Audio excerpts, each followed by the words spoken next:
Magandang araw mga bossing, sargana po dyan ng SUV 7-seater, diesel engine, automatic transmission. Baka uubra to sa inyo mga bossing. Napakagwapong Montero Sport 2017 model mga boss, ano? 100% na hindi ito nabinaha mga bossing.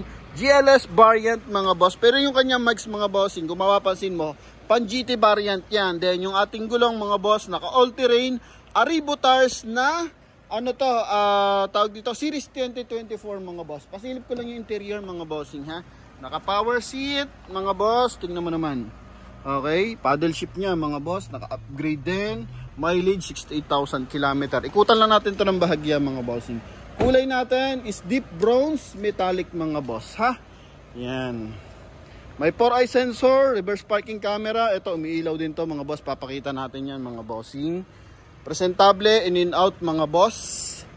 Okay, price nila dito mga bossing 865,000. Kasama na po dyan yung transfer of ownership mga bossing.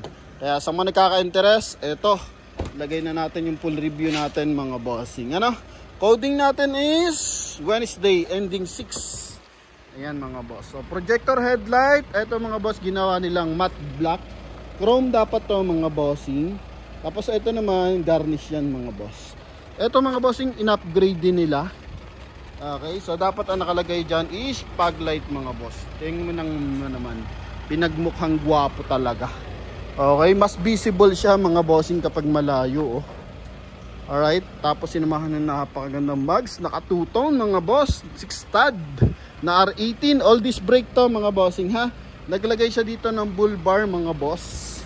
Okay, tapos skid plate na kulay red mga bossing. Yan.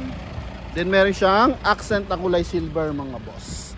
Okay, so sa mga rough road, ano na to, maganda na to mga bossing kasi naglagay na sila ng skid plate. So iwas putik, tsaka hindi siya basta-basta matatalsikan ng mga bato-bato sa ilalim ng makina mga bossing. Alright. Pagdating sa side, stepboard natin, buo. Yan mga bossing, may signal light yung ating side mirror, naka-powerful yung ating side mirror also, retractable. Tapos rain visor, roof rail yan mga bossing. Then dito chrome line mga boss. Yan, may chrome line yan mga bossing. So naghahatid dyan ng elegant accent. Keyless entry. Check natin kung dalawa available natin susi ha mga boss. And same time, naka anti-tap din yung kanyang side mirror. Okay, once na nakaganito yan mga bossing, anti-tap. Kasi naka-winto, ang hirap humanap ng bubog ng ganyan mga bossing, no? Okay. Yan, then pagdating dito sa interior, door panel muna tayo. May door light yan mga bossing. Silver yung kanyang hand grip, kulay black dito, may polish na black. Then chrome. Ang kagandahan dito mga boss, naglagay din siya ng sticker. Ano, so ito mga bossing is pag madilim mga bossing, umiilaw kasi yan eh. Ito mga boss, reflectorized sticker mga boss, yun. Okay, then pakita natin yung kanyang power fold mga bossing. Okay, power adjust also. Ito mga boss, lagyan natin sa left, yun. Lagyan natin sa right, yun mga bossing. Okay, 2D na system mga boss, na-detect natin yung ano, kung alin yung plat mga boss, ano. Yan. And same time naka Bluetooth. And ano na to mga bossing, AUX. Offline navigation, meron na rin siya mga bossing. Then pagdating dito sa ating may gearbox mga boss, naglagay siya ng sticker na red. Ganda ng reflection. Ito yung susi niya. Tapos kulay silver. Yan mga boss. Then ito yung ating paddle shift mga boss. Nag-extend siya para medyo mahaba nga naman. Ano? So pang sports mode yan mga boss. Kumbaga pang manual mode, lagay mo sa letter D, kabigin mo dito pa. Ganito mga bossing. Yan oh. Pang manual mode. Pwede ka dito mag primera, segunda, yan mga boss oh. Primera, segunda, okay. And same time, pwede rin dito. Yan mga boss. Oh, di ba? Nagsisegunda siya. Okay. Oh, ha? Yun, ganun kasimple yan mga bossing. Then, naka-automatic climate control to mga boss. Yan. Then, 3M ang gamit na tint dito mga bossing, ha? Naglagay siya lang dito ng ano mga bossing, tint sa labas mga boss, or sticker siguro para hindi siya masilaw kapag nagmamaneho mga boss. Okay, tapos dito sun visor with mirror. Yan, so normally naman may mga ganito. Okay. Yan mga boss. Then ceiling natin kulay gray mga boss. Upuan, naka-factory leather pa to mga boss. Yan oh.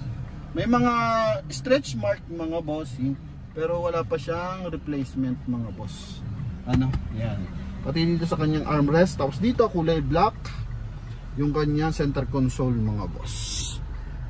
Guwapo pa nito mga bossing oh. Sa kanyang steering wheel naka leather mga boss. Stock leather pa rin to. Tapos cruise control, hands-free connection para sa ating 2-din audio system mga boss. Meter cluster natin mga bossing oh. Yan. So 68,520 yung ating mileage. Actually may kasa record to mga bossing ha. Ang kasa record niya is ang uling service record niya is 49 mga boss, no? So pa-service na rin talaga to mga bossing. Nung una consistent mga boss, yan oh. Consistent pa siya oh. Dito nawala na siguro nag-every 10,000 km na mga bossing. Okay, tapos wala pa siyang sakto lang naman pala, wala pa siyang 65. Okay, sa 65,000 dapat siya service siya. Kasi hindi pala, dapat sa 60,000 meron. Dito sa 60,000 meron mga boss. Okay, so yun lang mga boss. If ever na makukuha nyo to, so paagapan na lang sa service mga bossing. Okay, so yun. Check natin kung anong meron sa likuran mga boss. Then dito, kita mo naman yung kanyang floor matting mga boss. Pit na pit yan. Okay, tapos seal guard ng Montero mga boss. Yan ha. Ganda ng kulay. Madali yung ganitong kulay mga boss oh. Gulong natin pala mga boss, 90% red light. May mga balahibo pa yan mga bossing ha. Oh, di ba? Yan, good as new. Series 2024. Yun mga boss. Aribo tires. Yan, dish matting to mga bossing. Armrest, check natin. Okay, yun oh. Kumpleto pa mga boss. Yung ceiling niya, hanggang likuran. Oh. Dito parang hindi nagagamit yung kanyang armrest dito. Okay, sa likod, pakita natin yung LED lights. So park light natin. Headlight na natin para diretso. Ito mga bossing. Yun! Mga boss. Kapag gabi, kitang-kita mo yung ganda niyan mga bossing. Then dito, yan, may garnish din siya. Pakita natin yung trunk compartment. Ito mga boss. Okay, naglagay din siya ng protector mga bossing. Hipo. Yan mga boss. Pero if ever na gusto nyo yung gawin 7-seater, nagagawan 7-seater to mga boss ha. Yan, so ideal lang paglalagyan ng mga bagahe. Ito mga boss, makisig mga bossing. Meron na siyang cover. Okay, then maayos yung mga hydraulic assist natin. 100% na hindi binaha mga boss ha. Okay, naglagay din siya dito ng seal guard sa backdoor panel para iwas gas-gas sa body. Yan mga boss. Dan may 4 na sensor yan. Pag umatras, syempre nade-detect yan mga boss. Yung kung malapit ng mabundol. May maliit na gas-gas mga bossing. Okay. As in presentable, mga stepboard, yan importante yan. Mga headlight, taillight mga boss. Yung mga mahal sa kotse mga bossing. So all goods naman to mga boss. Kaya swak na yan, 865 mga boss kasama yung transfer of ownership. Oh. Airbag sa side mga bossing. Airbag dito sa dashboard mga boss. Yan.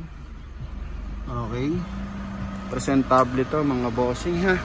Then syempre check natin engine bay nya. Oh. Yan, bull bar.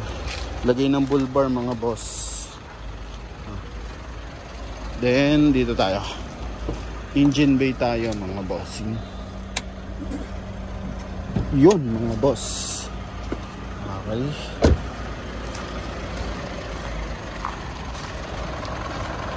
Yung palang ating GT variant mga bossing ha, na deliver na natin sa buyer natin mga boss, San Pedro, Laguna.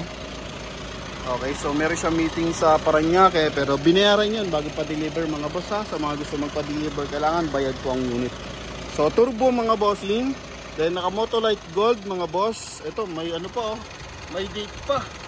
4/28, 2025. January, February, March, April mga boss. Yan mga bossing. Kakapalit lang. Then wala mga tagas yan mga bossing.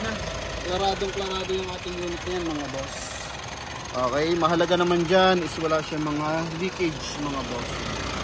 Alright. Yan. So sa mga nagkaka-interest, ito. Available tayo sa ating Montero Sport na 2017 model ha. Yan ha, GLS variant to mga boss. So yun lamang mga bossing. Salamat sa suporta. And sa mga nangangarap magkakotse mga boss, eto, kung wala pa tayong pangkas, ipon-ipon muna mga bossing. And darating din yung tamang time para bigyan tayo ni Lord ng magandang kotse mga boss. Thank you very much. God bless. Bye bye.